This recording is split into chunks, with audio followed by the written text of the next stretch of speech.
They marry at the wall. As the story goes, parliamentarians damaged the wall beneath Humpty Dumpty during the siege of 1648, sending it plunging to the ground. Due to the weight of the cannon, the royalists were unable to lift it back up, and it was effectively out of commission. While not proven, the story does have merit. First off, the royalists supported the king, thus being depicted as all the king's men. Second, the run never gives Humpty Dumpty a description, let alone identifying it as an Eggman, or even a human.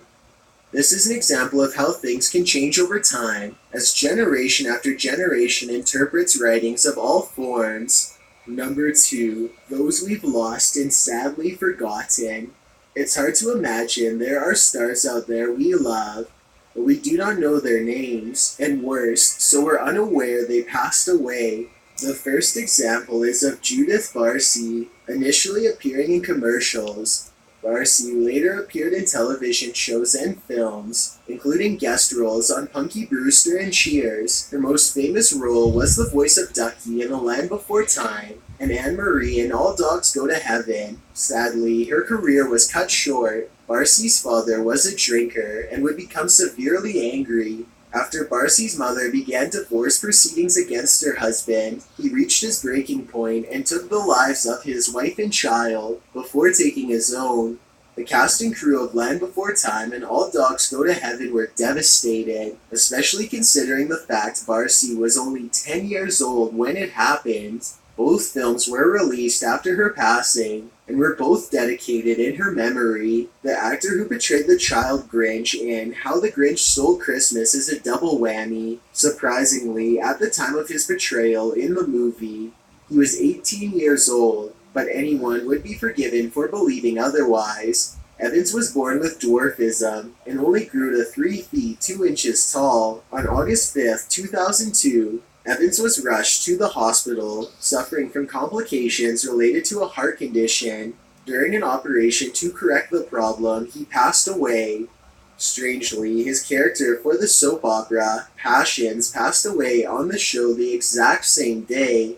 The last one we will talk about is the Canadian children's show Caillou. The titular character was voiced by actress Jacqueline Linetsky from 2000 to 2003. Her time on the show was cut short after her and her mom lost control of their van and ran into a semi-truck. Both Linetsky and her mother passed instantly.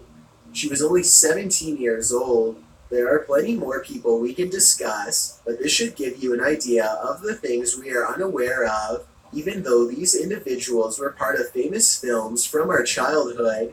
Before we get to number 1, my name is Chills, and I hope you're enjoying my narration. If you're curious about what I look like in real life, then go to my Instagram at DylanIsChillinYT and tap that follow button to find out. I'm currently doing a super poll on my Instagram. If you believe ghosts are real, then go to my most recent photo and tap the like button. If you don't, DM me saying why. When you're done, come right back to this video to find out the number 1 entry. Also, follow me on Twitter at YTChills because that's where I post video updates. It's a proven fact that generosity makes you a happier person. So if you're generous enough to hit that subscribe button and the bell beside it, then thank you. This way you'll be notified of the new videos we upload every Tuesday and Saturday.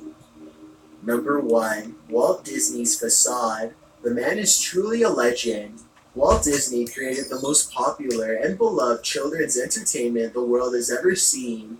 Today, the name Disney is synonymous with happiness and fun. Despite his achievements